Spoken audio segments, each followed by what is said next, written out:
there is an ugly storm brewing financially. There are some things going on in the world that is setting us up for some serious financial failure here. It says, as emergency savings drop and credit card debt rises, an ugly stew is brewing, warns an advocate.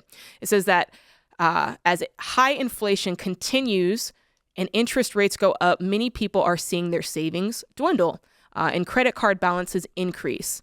It also says as those debts become more expensive, delinquencies may be poised to increase. Not maybe, I'm telling you, they are on the rise. We can look and see that people are defaulting on their credit cards, defaulting on their car loans at higher rates than really like the Great Recession. Yeah. 2008, 2009. That's where we're at right now. So let me ask you this. You look at this data much closer than I do, and it says this survey was done in January. Yep. When I hear household debt is rising to unprecedented levels, and it was the greatest holiday season ever, that tells me that inflation's hurting families. Yes. But that these expenses, these extra debt, the debt accumulation across the board. Now, there's going to be individual families, people stuck in systems. I get that. But across the board, this tells me that people are propping up their lifestyle. They're not trying to buy eggs and bacon and rice. They are trying to keep their kids in all the travel sports and trying to keep their SUVs full, right? So they're trying to prop up a lifestyle with debt. Yeah, John.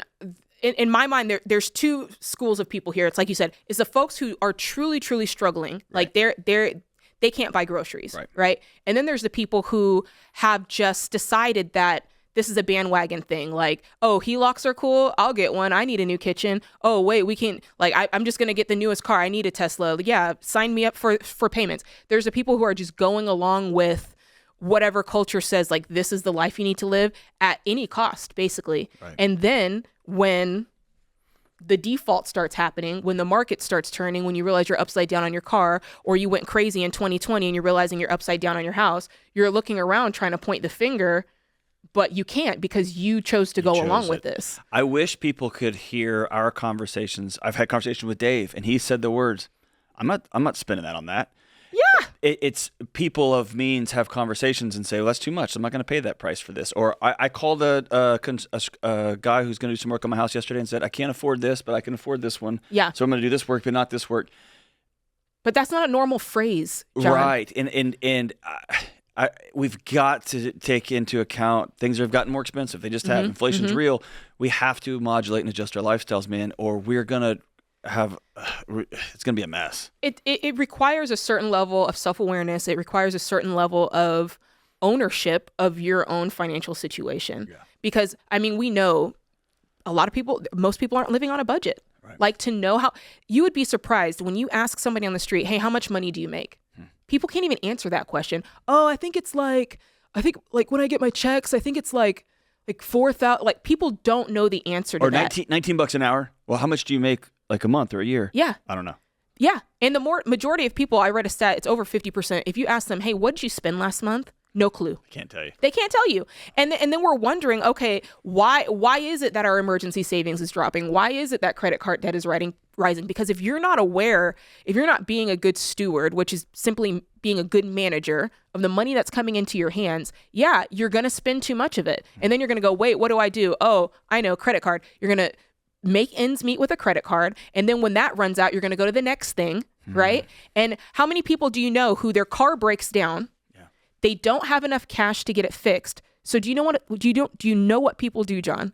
They will go finance a new car because that's easy. It's just money exchanging. Yeah. I'd rather go finance a new car than shell out $800 to get my car fixed. I don't have any more room on my credit cards to do that, but I can trade this car up and get a new one. And then you roll the negative equity into your new, and then you're wondering why you're up a creek, you know. Yeah. And there's a note here in this. I want to make sure we touch on this. Younger workers are more financially fragile. What does that mean?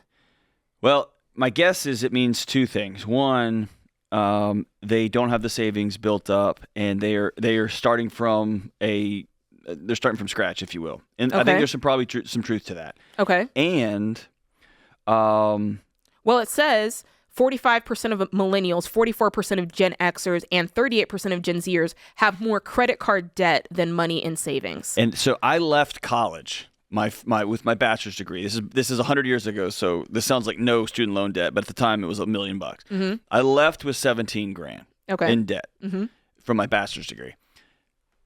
I finished my first year of working with a great job, 25 or 30 grand in the hole on credit card. Because I just said yes to everything I wanted to do. I feel that. YOLO. I was going to, and so if you are a young worker, if you're in the first 2 or 3 or 4 years out of college in your first job, live a Spartan life and give yourself a fighting chance to get ahead on the back end, right? Save and save and save. Get roommates, live cheap, drive used cars. Nobody cares. And if he or she does care, you don't want to date him anyway.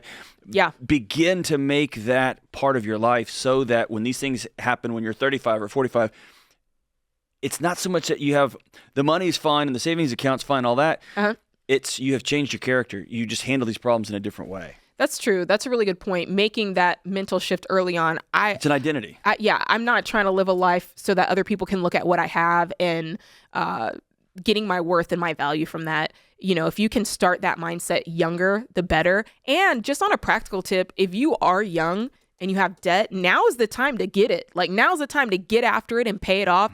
Do it before you get married. Do it before you have kids. Because let me tell you something, the stuff that my husband and I did to pay off debt, it's a lot easier to do when you don't have kids. Oh, man. Everything changes when you got kids. Man, all that side hustling, all those meals, you know, all that stuff, it's easier when you're on your own, and then it's easier when you don't have kids. Don't get me wrong. When you have kids and all that, you could still do it. But if you're one of these Gen Zers, one of these Gen Xers, and you're struggling, now is the time to get after it. Do not wait. Do not put it off. Please, now is the time to get after that, because this is a problem. Like they said, it's an ugly stew brewing. I think that's funny that they wrote it like that. But I mean, we get to choose. That's the best part about this, John, is we get to choose what we're going to participate in. And you don't have to participate in debt. Right. That's optional. Right. You know? If you are one of those folks who have found yourselves out in the margins and you are really struggling, reach out for help. Let somebody know I'm not all right. I need some support. I got to figure something else out. I need call one of our Ramsey coaches and get some direct support. But if you're just propping up a lifestyle, man, you got to choose reality. You got to choose reality, because reality is going to choose you if you're not careful. Yeah, and you can stop today. There's things that you can do today in real time to make a difference. Get on a budget. That's thing one. If you're listening to this show, keep listening to this show. We will talk to you about budgets until your ears fall off. We will make sure you understand what it takes for you to get hold of your financial situation.